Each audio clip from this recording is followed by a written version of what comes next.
The war was supposed to erase her. In a single night, her family, her neighbors, her entire village, consumed in blood and fire. She was not meant to survive. She was not meant to remember. But she did, and what she carried with her was not just grief, but a fire that no invader could extinguish. This is the story of a woman who crawled out of the ashes of Massacre, who wore her silence like armor, and who struck back in a way the enemy never saw coming. Her weapon was not a rifle, not a bomb. It was something far quieter, far deadlier, and far more intimate. For decades, her name was almost forgotten, buried in sealed files, whispered only in fragments of testimony. Tonight, we uncover her story, the woman who poisoned Nazis after surviving a massacre. If you believe that history's darkest moments hide stories that deserve the light, if you want to hear about the ordinary people who became extraordinary in the face of unthinkable horror, then subscribe now. Join us, because this is not just a war story. It is a story about revenge, survival, and the terrible choices that war forces upon the human soul. And it begins with fire. The night began with the sound of boots, heavy, deliberate, echoing through the cobblestone streets of her village. For months, rumors had spread, whispers of mass arrests, of people vanishing in the middle of the night. But no one in that small community wanted to believe their turn would come. They told themselves they were too far from the front, too poor, too unimportant. But war does not discriminate. When the column of German soldiers marched in, rifles slung, bayonets gleaming under torchlight, the villagers understood. Their hour had arrived. They ordered everyone out. Families spilled from their homes, clutching children, dragging blankets over their shoulders. The old limped, the sick were carried. She stood with her mother and younger brother, heart pounding in her ears. Around them, the village square filled with bodies, hundreds of men, women, children corralled together like livestock. Soldiers shouted commands in a language she barely understood, but their weapons translated well enough. It began quickly. The officers barked, the rifles rose, and the first row of villagers collapsed in a spray of earth and blood. Screams tore the night apart. She clutched her brother's hand so tightly she thought his bones might break. Her mother whispered prayers, her voice trembling, but the sound was drowned in gunfire. One by one, row by row, the villagers fell. Panic spread as people tried to run, only to be cut down in the alleys, their bodies collapsing against burning walls. The air filled with the acrid stench of smoke, cordite, and scorched flesh. When the barrel turned toward her row, time slowed. She saw the soldier's face, young, pale, expressionless, as he raised his weapon. Her mother pushed her down, covering her with her own body. The shots cracked like thunder. She felt the warmth of blood spray across her face, her brother's hand go slack in hers. Her mother's body convulsed, then went still. She did not scream. She did not move. She understood, in some primal corner of her brain, that the only way to live was to become as still as the dead around her.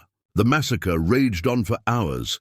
Torches were thrown into homes, thatched roofs erupting in flames. Chickens shrieked, dogs howled, cattle bellowed in terror as barns collapsed in fire.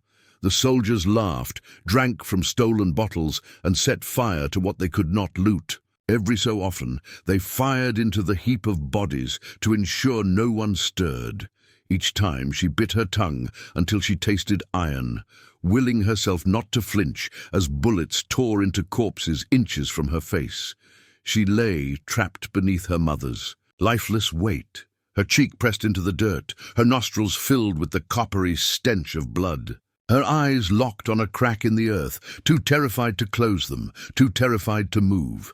Around her, the moans of the dying gradually faded, replaced by the crackle of flames and the drunken shouts of soldiers celebrating their work. Hours later, silence settled over the village. The boots receded. Smoke drifted into the starless sky. Only then did she allow herself to breathe. Slowly, with trembling hands, She shifted her mother's body aside. The sight nearly broke her, eyes staring blankly into the heavens, her brother's small body curled beside her, riddled with holes. Her chest ached with a scream she did not release. If she screamed, the dead would not hear. If she screamed, the soldiers might return. She rose from the mound of corpses like a ghost, her dress soaked in blood, her face smeared with ash. All around her lay the remnants of a village erased from existence. Neighbors she had known since childhood, now twisted in death. The flames still burned, casting shadows that danced across shattered windows and collapsed beams. The night that should have ended her life had left her alive, alone, and branded with a memory she could never escape. And in that moment, standing in the silence of ruin, she made a vow. She did not yet know how or when, but the men who had done this would pay, and as the first light of dawn revealed the blackened skeleton of her village, a new question rose within her. Where could she go, now that everything she had ever known was gone? The dawn after the massacre was not a sunrise, it was a wound. Smoke still curled from the remains of homes, painting the horizon in a sickly grey haze. Birds did not sing, dogs no longer barked. The village was silent, except for the occasional groan of collapsing beams as fire devoured what little remained. She wandered through it in a daze, her bare feet blackened by soot, her ears ringing with phantom echoes of screams that had already faded into memory. She had survived, but survival was not mercy. It was a burden. Each step past a familiar doorway reminded her of the people who no longer walked through it. Here was the tailor's shop, where she once helped her mother choose fabric. Now only scraps of cloth fluttered in the wind, singed and blackened. There was the bakery, its windows shattered, the air still faintly smelling of flour and ash. She could not stop her eyes from searching the wreckage, hoping to see another living face, another survivor, but she found none, only bodies. Always bodies. Hunger gnawed at her. She had not eaten since the day before, and the shock that had numbed her the night before now gave way to a desperate animal need to survive. She scavenged through the ruins, searching for anything unburned, an apple, a crust of bread, even a half-charred potato. But the soldiers had taken what was edible, and the fire had destroyed the rest. She drank from a cracked rain barrel, the water warm and bitter with ash. But it was enough to keep her moving. Her mind reeled between two impossible urges, to collapse beside her family and give in, or to keep moving through the wasteland. She chose the latter, not because she had hope, but because her legs simply refused to stop. She thought if she stopped, she too would die here. And then the massacre would be complete. By nightfall, she had stumbled beyond the village outskirts, following paths only she and the other children once used, narrow tracks through the fields where the wheat had been trampled by soldiers' boots. The countryside seemed just as lifeless. The war had hollowed it out, leaving empty barns, looted cottages, and the occasional burned cart by the roadside. Each sight reminded her of the same truth. She was in enemy land now. Every sound of snapping branches or distant boots sent her heart racing, convinced the soldiers had returned to finish their work.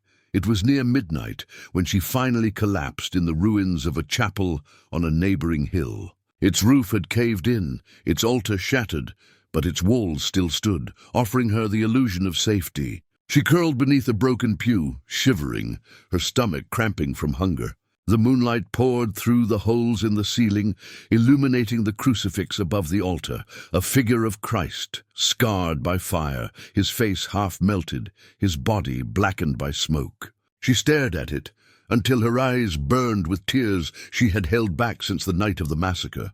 For the first time since her escape, she wept. Quiet, shaking sobs that left her throat raw. When sleep finally claimed her, it was shallow and restless. She dreamed of voices, of her mother calling, of her brother's laughter, only to wake to silence. On the third morning she was found. They were not soldiers. They were peasants, 2 women and an old man passing through to scavenge. At first, they mistook her for a corpse, but when she stirred, they gasped and hurried to her side. She could not speak. Her lips cracked with thirst, her voice stolen by fear. But the women understood enough. They wrapped her in a shawl, gave her a crust of stale bread, and whispered words of comfort she barely heard. That night, they smuggled her to a farmhouse miles away, hidden behind rows of trees. There, for the first time since the massacre, she tasted warmth and human kindness again. But as she drifted into sleep on a straw mattress, she overheard a hushed conversation in the next room. The old man spoke of German patrols combing the countryside. He spoke of a list, villages marked for punishment. Her heart froze. The nightmare was not over. The soldiers would return, and the fire that had consumed her home was about to spread.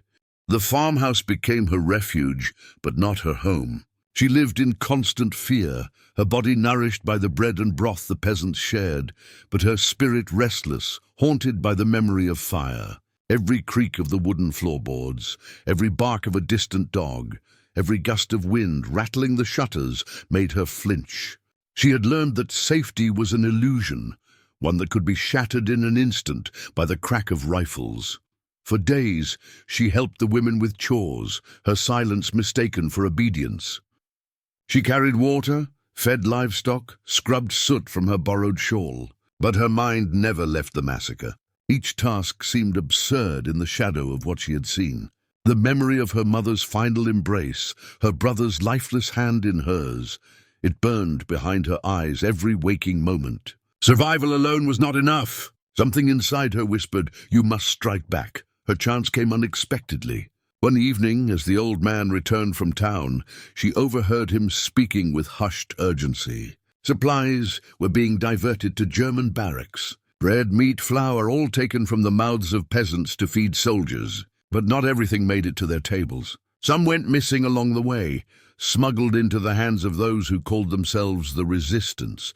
That word, resistance, lit something in her chest. It was dangerous to even whisper it, yet it carried with it a strange power, a promise of defiance against the impossible. She pressed the old man for answers, and though reluctant, he finally agreed to take her along the next time he traveled. It was night when they set out, walking miles under a moon that hung like a pale eye in the sky. The path twisted through woods and ravines until they reached a barn that looked abandoned. But inside, the shadows were alive. Men and women sat around a table lit by lanterns, their faces drawn and weary. Rifles leaned against the wall. Maps were spread across the table. They were farmers, cobblers, teachers, but in this barn, they were soldiers of a hidden war. The girl stepped forward, her hands trembling, her voice breaking as she told them who she was, what she had seen, how she alone had crawled out of the slaughter. Silence filled the barn. Some looked at her with pity, others with suspicion. Survivors of massacres were rare and sometimes dangerous. Trauma could make people desperate, reckless, even treacherous. Could she be trusted? They questioned her for hours. Who had survived? Where had the soldiers gone? What insignias had she seen on their uniforms? Her answers were detailed, precise, etched into her memory like scars. Still, not everyone was convinced. One woman, her face sharp and angular, leaned forward and asked the question that silenced the room. "And what do you intend to do with your survival?" The girl did not hesitate.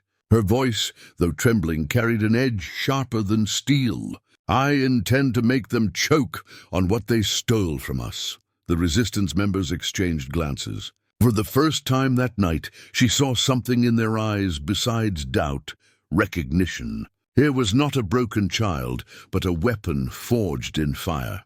Over the weeks that followed, she lingered on the margins of their group. She listened more than she spoke, learning their methods. They sabotaged rail lines, smuggled messages, stole weapons from convoys. Every mission carried the risk of betrayal or death. She begged to join them, but again and again they refused. She was too young, they said, too fragile, too haunted, yet she waited, watching for her moment. And one night, she found it. A German supply wagon was due to pass through, laden with food and drink for the officers in the garrison. The resistance planned to raid it, but they debated endlessly on how. Arguments flared, patience wore thin. She sat silently in the corner, her heart pounding, because she knew the answer. She knew the way she could strike, not with bullets but with silence, with patience, with poison. Her chance at vengeance had arrived, but to grasp it, she would first have to earn their trust and risk her life in a way far more dangerous than she had ever imagined. She watched the wagon for days before she ever touched it. The supply line threaded the countryside like a dull tendon, predictable, steady, vital to the occupiers. Guards walked the same route. The driver smoked at the same stump. Officers exchanged envelopes in the market. The resistance had mapped it in whispers and charcoal on cellar walls. They argued ambush points until their wrists ached. Her mother had been a healer of simple remedies. Bitter teas steeped for fever, poultices for swollen limbs. As a child, she learned to press leaves, to respect quantities. Those lessons were small tools she thought useless until the night she watched men who had slaughtered her family eat and laugh. Poison felt like a mirror, a quiet instrument matched to the theft they had committed. It would not be spectacle. It would be precise. Convincing the resistance took patience. They feared consequences. Reprisals would fall on starving farms. She argued for containment and subtlety. "We will target only officers' provisions," she said. Massacre, their leader, a former schoolteacher with hollowed cheeks, studied her and finally agreed on one condition. She would act only with a cordon of fighters ready to withdraw at the first sign of trouble. She prepared in secret, stealing small amounts of bitter herbs and a scrap of glass from a broken bottle. In a cellar lit by a single candle she ground and mixed, measuring as her mother had taught her, by eye and by feeling. The tincture smelled of iron and bitter root. She wrapped it in oilcloth and kept it against her skin to warm. On the chosen night the air was a held breath. The wagon creaked over the lane, lanterns bobbing like drowned stars. The resistance took positions in hedgerows. Massacre's whistle would be the cue. The plan was simple. Stage a minor obstruction. 2 men would fight as a distraction. She would slip to the wagon, open the crates marked for officers, and place the vial inside the tin where their tea was kept. Everything moved like clockwork until the last moment. The mock obstruction worked. The driver cursed and climbed down. She slipped to the wagon, fingers practiced and sure, and lifted a lid. Time narrowed to the scrape of wood and the whisper of cloth. She tucked the vial into a tin labeled tea and closed it, smoothing the lid until it told no secret. Then a sound, the soft scuff of a boot on a loose board. A head turned. A guard's gaze cut through darkness and landed on her. For one breath, she thought the world would end. He seemed uncertain, then turned away. Relief flooded her so swiftly she feared it might betray her. Before she could move, a whistle threaded the night. Not Massacre's call, but a higher, stranger note. Lanterns in the hedgerow flicked. Men cursed as the formation wavered. Someone tripped. A rifle muzzle flashed as a man lost his balance. The wrong signal had thrown the operation into ragged motion. Then a shape tore from the lane, a mounted officer riding hard, his sword catching moonlight. He kicked his horse and hurled an order in German. The convoy's lanterns snapped toward him like moths. In an instant the quiet, domestic treachery she had fashioned was threatened by the thunder of cavalry, and the possibility that the tea would not reach officer hands unchanged, but would instead be discovered in the chaos, traced back to the very hedge that sheltered her. Her mouth went dry. Every exit seemed 2 heartbeats away, and she understood that one misstep tonight could burn more lives than that massacre again. She stood frozen, vial warm in her pocket, as the horseman's eyes scanned the darkness and landed on the hedgerow where Massacre's men held their breath. "Você disse, okay." The vial had done its work. That much she knew, though she would never witness the exact moment when German officers first lifted their cups, steam curling from porcelain, laughter echoing in the garrison hall. Word came days later, carried by rumor and whispers among peasants who dared not speak above a murmur. The officers had feasted as they always did, bread, meat, preserved fruits, and endless tea. By morning 2 were dead. By nightfall, a third. Their bodies convulsed, their faces purpled, their voices failed them. No bullet had cracked, no knife had struck, yet death had sat with them at their table. The resistance hid their triumph behind solemn faces. Every victory came with risk, They said little, for silence was their shield. But when their eyes met hers, they flickered with something like awe. She had struck where rifles could not reach, where ambushes failed. She had poisoned the very heart of their enemy. Not the foot soldiers who carried out orders, but the officers who gave them. Yet victory brought fear in its wake. The garrison descended into panic. Doctors were summoned, kitchens searched, barrels of food overturned. Villagers were dragged into interrogation halls, their arms twisted behind their backs, their cries carried across fields. The soldiers smelled treachery, but they could not yet name it.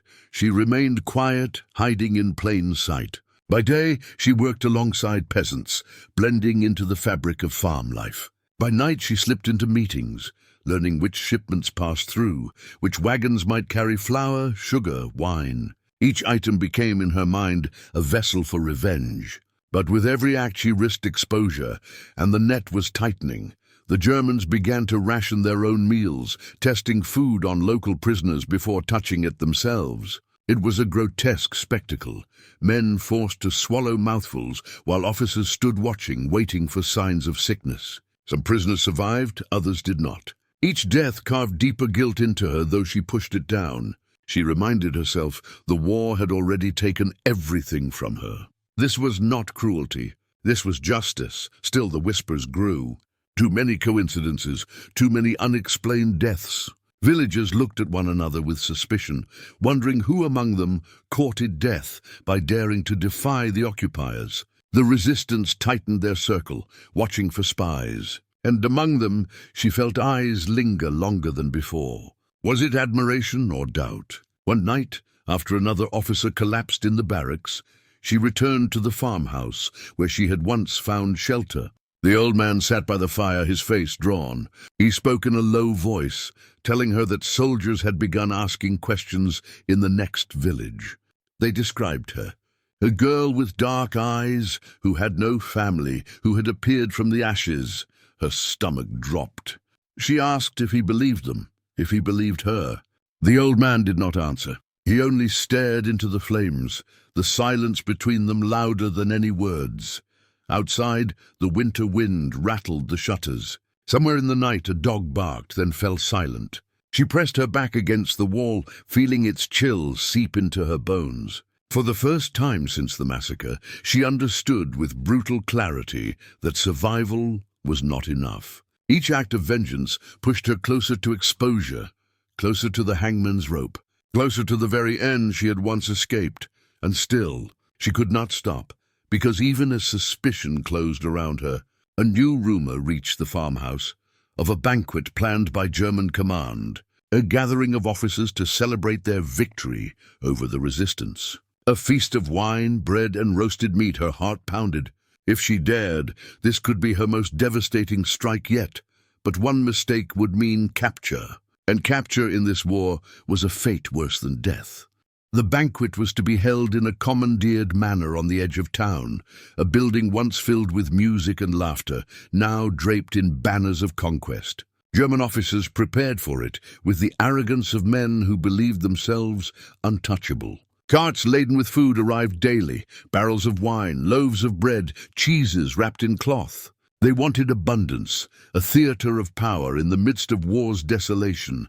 To her, it was an opening. The largest she had yet seen, and perhaps her last. The resistance debated fiercely. Some argued it was too dangerous, that the garrison was already paranoid. Others believed that one decisive blow could cripple the enemy's grip on the region. She listened in silence, her heart a battlefield between terror and determination. She had no illusions. If she was caught, she would not live to see another sunrise. But she remembered her mother's arms shielding her from bullets, her brother's hand going limp in hers. Their faces were the reason she still drew breath. She could not walk away. Marek, the school teacher turned leader, studied her with weary eyes. "If you choose this path," he said, "there is no turning back. They will look for you until the end. Are you prepared for that?" She answered without hesitation. "I was prepared the night they killed my family." The plan unfurled in shadows. The manor's kitchen was staffed by locals, peasants forced into service. Through whispered promises and exchanged favors, she secured entry. On the morning of the banquet, she slipped into the bustle of preparations, her face smudged with ash to dull her features, her body bent to the rhythm of servitude. No one questioned another pair of hands, stirring pots or carrying trays. She carried with her 2 small vials, wrapped in cloth. When she poured into the barrels of wine, swirling the liquid until it vanished into red, the other she sprinkled into sauces simmering on the stove, her movements swift, invisible amid the chaos. Her heart pounded with each step, every clatter of plates sounding like the crack of a rifle. When the officers arrived, their boots thundered across polished floors. They filled the hall with the smell of leather and smoke, their laughter coarse, their voices carrying the smug weight of power. Toasts rang out, glasses raised high, and she retreated to the edge of the room, blending into the line of servants. At first, nothing happened. They ate, they drank, they sang. She felt a sick dread coil in her stomach. Had she failed? Had her mixture been too weak? Or worse, had it been discovered? Her hands trembled as she poured more wine, the liquid sloshing against the rim, then a cough. Sharp, cutting through laughter. Another followed, then another. One officer's face turned pale, his hand clutching his throat. A glass fell, shattering across the table. Chairs scraped as men staggered to their feet, confusion turning to horror. The hall erupted in chaos, officers vomiting, collapsing, clawing at their own throats. Shouts for doctors, for order, for salvation. She stood frozen, the scene unfolding in slow motion. This was what she had wanted: vengeance, justice. And yet, as she watched grown men thrash and convulse, their faces contorted in terror, a part of her recoiled. They were monsters, yes, but also men, flesh and blood, fragile as any villager. She remembered the prisoners forced to taste food, the innocent who might have shared in this feast. Guilt and triumph collided inside her until she felt hollow. Her moment of reflection was shattered when a hand seized her wrist. She turned to see the sharp-faced woman from the resistance, the one who had doubted her from the start. "It's done," the woman hissed. "We leave, now!" But the hall was no longer safe. Soldiers stormed in, rifles raised, faces twisted with rage. Servants screamed as they were dragged aside, beaten, accused. She was shoved into a corner, the barrel of a rifle pressing against her chest. Her secret life balanced on a knife's edge. Marek appeared in the doorway, his presence as unexpected as it was desperate. He shouted in German, feigning authority, claiming the food had been stolen, that the servants were blameless. For a moment, confusion reigned. In that sliver of hesitation, he grabbed her arm and pulled her toward the exit. Bullets cracked behind them as they fled through kitchens and courtyards, over fences and into the night. They did not stop running until the town's lights were distant stars. She collapsed in the dirt, gasping for breath. Marek crouched beside her, his face grim. "They will know," he said. "They will come for us all." The following days were a storm. Retaliations swept across the countryside. Houses burned, peasants hanged from trees as warnings. The resistance fractured, some fled, others were captured. The girl who had once been faceless was now hunted. Her name whispered in German barracks as the poisoner, the phantom of the banquet. Years later, when the war finally ended, her story lived only in fragments. Official reports buried her name beneath statistics. Survivors told half-remembered tales of a girl who had poisoned Nazis, though some dismissed her as myth. She lived on, not in glory but in shadows, her vengeance hidden among countless untold acts of defiance. Did she regret what she had done? Some said yes, that guilt weighed heavy on her. Others believed she carried no regret, only sorrow that it had not been enough to bring back what was lost. What remains is not certainty, but a question. What would any of us do faced with such horror? Would we choose silence, or would we strike back with whatever weapon we had, even if that weapon was poison in a cup of wine? If you believe her story should never be forgotten, share your thoughts below. Was she a hero or a victim shaped into something the world could not understand? Comment with your reflections, and if you want more stories of resilience, vengeance, and survival hidden in history's darkest corners, subscribe to this channel. Because only by remembering can we honor those who lived, those who fought, and those who refused to vanish into the ashes. Her story is one of survival, of courage born in the ashes, and of a quiet vengeance that history almost forgot. She was ordinary, yet faced with unimaginable horror. She became extraordinary. What would you have done in her place? Could you bear the weight of survival and the burden of justice? Share your thoughts in the comments below. And if you want to uncover more untold stories of resilience, resistance, and the human spirit in war's darkest hours, subscribe now. History is waiting, and its secrets deserve to be remembered.